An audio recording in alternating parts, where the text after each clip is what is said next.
अगर ऐसे हमने अपने दरवाजे खोल दिए उनके लिए, आपके घर के पास, मैं पूछना चाहता हूँ देश के लोगों से, अगर आपके घर के पास पाकिस्तानी आके झुग्गी लगा के बैठ गए, आप पसंद करोगे? जो परसों रोहिंग्या के लोग जिस कैंप में रहते थे, 1 महीने का राशन और 10-10 हज़ार रुपया कैश मैंने दिए हैं हर एक फैमिली को 10,000 रुपया। आम आदमी पार्टी के लोगों के द्वारा रोहिंग्या और बांग्लादेशी घुसपैठियों के आधार कार्ड, राशन कार्ड बनवाने की बात, उनके कैंप लगवाने की बात, इसके बारे में आज तक अरविंद केजरीवाल ने मुंह क्यों नहीं खोला? महात्मा गांधी ने, पंडित जी ने, सरदार पटेल, मौलाना आजाद, डॉक्टर राजेंद्र प्रसाद से लेके मनमोहन सिंह जी तक को दोहराया। तो मेरा सौभाग्य था कि मैं ग्रंथ साहिब को, जो अफगानिस्तान से हमारे लोग भागे थे, मुझको निकला गया था। तो ये दिस इज द रियलिटी। आज दिल्ली के मुख्यमंत्री निवास पर शरणार्थी हिंदुओं ने केजरीवाल के बयान का विरोध किया।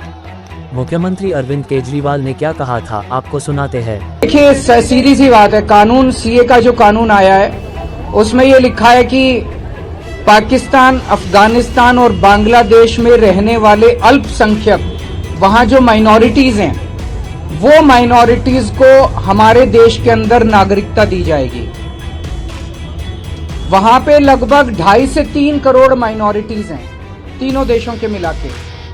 अगर उनमें, वो बहुत गरीब देश हैं, अगर ऐसे हमने अपने दरवाजे खोल दिए उनके लिए, देश के दरवाजे खोल दिए उनके लिए, अगर उन 2.5-3 करोड़ लोगों में 1-1.5 करोड़ लोग भी हमारे देश में आ गए, उनको कहां बसाएंगे? उनको कहां रहने की जगह देंगे? वहां उनको जॉब्स कहां से देंगे? नौकरियां कहां से देंगे? घर कहां से आएंगे? तो जाहिर तौर पे जो नौकरियां और जो रोजगार हमारे बच्चों को मिलने चाहिए, वो रोजगार तो वो ले जाएंगे। आपके घर के पास, मैं पूछना चाहता हूं देश के लोगों से, अगर आपके घर के पास पाकिस्तानी आके झुग्गी लगा के बैठ गए, आप पसंद करोगे? मैं अमानतुल्लाह ओखला विधायक और चेयरमैन दिल्ली वक्फ बोर्ड, आज हमने यहाँ जो परसों रोहिंग्या के लोग जिस कैंप में रहते थे, 1 महीने का राशन और 10-10 हज़ार रुपया कैश मैंने दिए हैं हर एक फैमिली को 10,000 रुपया। दिल्ली के सरकार में जुड़े हुए लोगों के द्वारा, आम आदमी पार्टी के लोगों के द्वारा रोहिंग्या और बांग्लादेशी घुसपैठियों के आधार कार्ड, राशन कार्ड बनवाने की बात, उनके कैंप लगवाने की बात, इसके बारे में आज तक अरविंद केजरीवाल ने मुंह क्यों नहीं खोला? नागरिकता संशोधन अधिनियम यानी सीएए को लेकर एक बार फिर से केंद्र की भाजपा सरकार और विपक्षी दलों के बीच विवाद शुरू हो गया है। गृह मंत्री ने एएनआई को दिए इंटरव्यू में साफ कह दिया है कि सीएए कानून कभी वापस नहीं लिया जाएगा। हमारे देश में भारतीय नागरिकता सुनिश्चित करना ये भारत का विषय है और भारत की संप्रभुता का निर्णय है। हम इससे कभी समझौता नहीं करेंगे। लेकिन जैसे फॉरेन मीडिया को अगर आप देखें, वो कह रहे हैं कि एक के बाद एक जो आपने किया है, चाहे ट्रिपल तलाक हो, 370 हो, सीएए हो। एक सेकंड, फॉरेन मीडिया को पूछे उनके देश में ट्रिपल तलाक है क्या?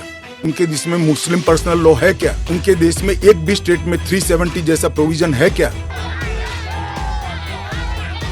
उन्होंने कहा कि सीएए से इस देश के अल्पसंख्यकों या किसी और व्यक्ति को डरने की जरूरत नहीं है, क्योंकि सीएए में किसी की नागरिकता लेने का प्रावधान ही नहीं है।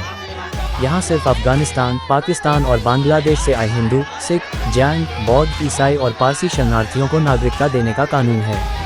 केरल, तमिलनाडु, पश्चिम बंगाल द्वारा कहा गया है कि वे अपने राज्यों में सीएए लागू नहीं करेंगे। जो भी कुछ कहा जा रहा है वो राजनीतिक कारणों से कहा जा रहा है और मैं राजनीति के बारे में बात नहीं करना चाहता, लेकिन इतना ज़रूर कहूँगा कि सीए का मामला ये है कि ये महात्मा गांधी ने, पंडित जी ने, सरदार पटेल, मौलाना आज़ाद, डॉक्टर राजेंद्र प्रसाद से लेके मनमोहन सिंह जी तक, हर किसी, मनमोहन सिंह जी का भी खत है, इसलिए कि ये वादा किया गया था 1947 में, जो लोग पाकिस्तान की तरफ रह गए, तो ये महात्मा गांधी का किया हुआ वादा है और उनसे लेके हर किसी ने इस वादे को दोहराया।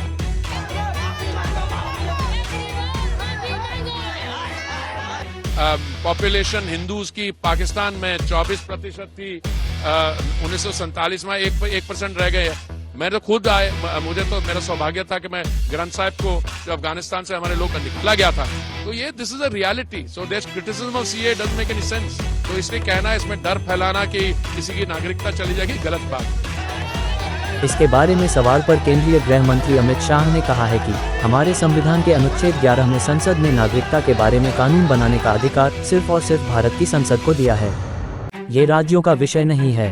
गृह मंत्री अमित शाह ने कहा कि एनआरसी का CAA से कोई लेना देना नहीं है। असम नहीं बल्कि देश के हर हिस्से में CAA लागू होगा। उन्होंने बताया कि उन इलाकों में CAA लागू नहीं होगा जहां इनर लाइन परमिट का प्रावधान है और वे क्षेत्र जिन्हें संविधान की 6ठी अनुसूची के तहत विशेष दर्जा दिया गया है।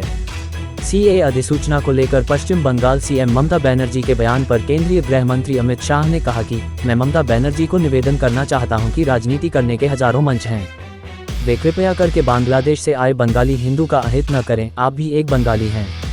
गृहमंत्री ने कहा कि जो लोग इतने महत्वपूर्ण राष्ट्रीय सुरक्षा जैसे मुद्दे के साथ तुष्टीकरण की राजनीति कर घुसपैठ होने देंगे, जो शरणार्थी आए हैं उन्हें नागरिकता देने का विरोध करेंगे, तो जनता आपके साथ नहीं रहेगी।